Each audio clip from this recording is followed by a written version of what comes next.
All right, everyone, it's time to talk about the far left and a little bit of a gambit that was alluded to by Rashidatlaib. By the way, it's puppy time. Might get interrupted at some point by some whimpering.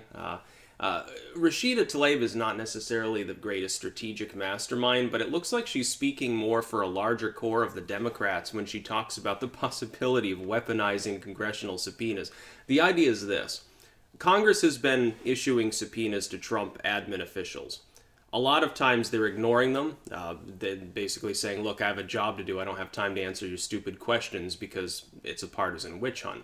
If you're a Democrat, you probably think that's slimy. If you're a Republican, you probably think that that's excusable because they do have work to do. If you're me, you think it's sort of a mixed bag. There are certainly, by the way, beyond Trump superfans maybe believing this, there are certainly going to be members of the administration that are crooked and probably should be in jail because that's going to happen in any bureaucratic system. You have a government comprised of multiple individuals.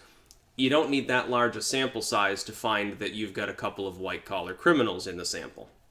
That being said, generally I would agree with Republicans on this. I think the idea of weaponizing the subpoenas is terrible. The suggestion is not only are they going to issue the subpoenas, but if the person doesn't show up, if they refuse to comply with Congress, they'll literally put them in jail.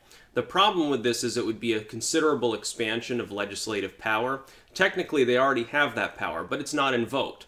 It's not been invoked because it breaches decorum. Now, the idea is that the Republic simply functions better when the legislature does not use this particular ability because it would be so controversial. It would begin to look like a soft coup, and effectively that's what it could cause. The problem is this.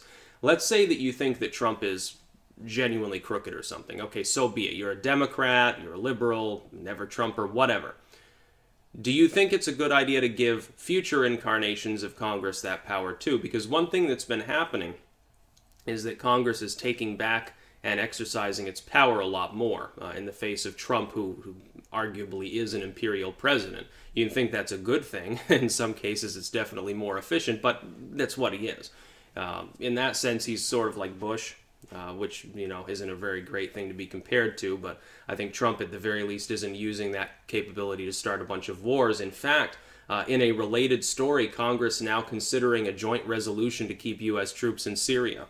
That is that the neocons and the Democrats in the House might get together to force U.S. troops to stay in harm's way over there while Assad has just mobilized his forces to go and attack the Turks that are in his territory. You've got a powder keg situation, and Congress wants U.S. soldiers to die. Something goes wrong there, Trump can wash his hands of the situation. The Democrats probably just handed him re-election. That's ultimately what they've probably just done. The idea, though, that Congress would do, in some cases, its fucking job and take back some power that in the wake of 9/11 was largely ceded to the executive branch is good. The problem with weaponizing subpoenas, however, is that it can be misused. Even if you think it would be appropriate now, will it be appropriate down the road? What you could do, imagine this. Let's say you have a Speaker of the House who is just a real vicious, witchy person. Not necessarily Pelosi. Imagine it's a far-right Republican. For those of you out there who are liberal or Democrats or something, you probably don't have a problem with Pelosi. Imagine that the leader of the House Republicans, imagine that Trump is, Orange Man because you fear him so much. Imagine that Orange Man becomes next Speaker of the House somehow. Just, rhetorically speaking here. Imagine that happens. Would you want him to have the power to weaponize the Republicans in Congress to drag administration officials? Let's say Obama gets a third term magically, or it's Michelle Obama or Oprah or some shit. Would you want him to be able to drag before Congress in irons, in the most literal sense, under lock and key, individuals from the administration to compel them to testify over and over? Because in theory, you could keep doing this every single day. Subpoena, subpoena, subpoena, subpoena. You'll appear here at 5 o'clock every day, and we're going to waste a lot of time and money, and we're going to grill you every single day. It would be a form of torture for the administration. It'd probably lead to the locking down of government and its inability to function. Even during peak obstructionism under Boehner, during the mid-days of Boehner's Congress before he was basically a lame duck, even in that period, there was still some semblance of order. There was still some function of government going on. This would effectively shut it down because you could take high-ranking individuals, the Secretary of State, imagine high-ranking diplomats, people who are necessary for tax collection, everything under the sun could be brought before Congress, their time wasted for hours every single day, and they could be prevented from effectively doing their jobs. In essence, what it would force eventually is their resignation. They would just resign. It would become a defunct administration. The executive branch wouldn't be capable of functioning. This particular bureaucratic power of the U.S. House could be misused to disastrous effect. Therefore, I think it shouldn't be used at all. It's one of those things where the House has to have the power to compel people to testify, but at the same time should not use that power. It's a really weird catch-22 scenario.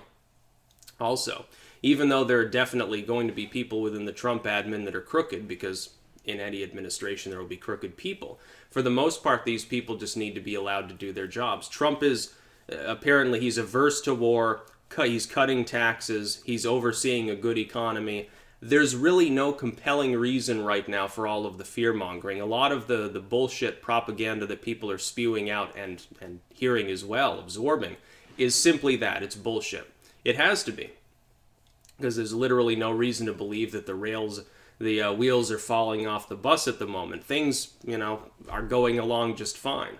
The one war that's rearing its ugly head, Trump's trying to keep us out of. Congress is now attempting to stick its foot in the door, take back its power to force the continued deployment of these special forces in Syria. I think that it's probably the craziest thing that they could possibly be doing from a strategic standpoint. Imagine this. The Democrats have to run on, we took a small contingency of U.S. forces and put them in the way of hundreds of thousands of potentially hostile soldiers. What a great selling point that's going to be for 2020. By the way, Orange Man bad, make Donald Trump again. That's about all. Peace out.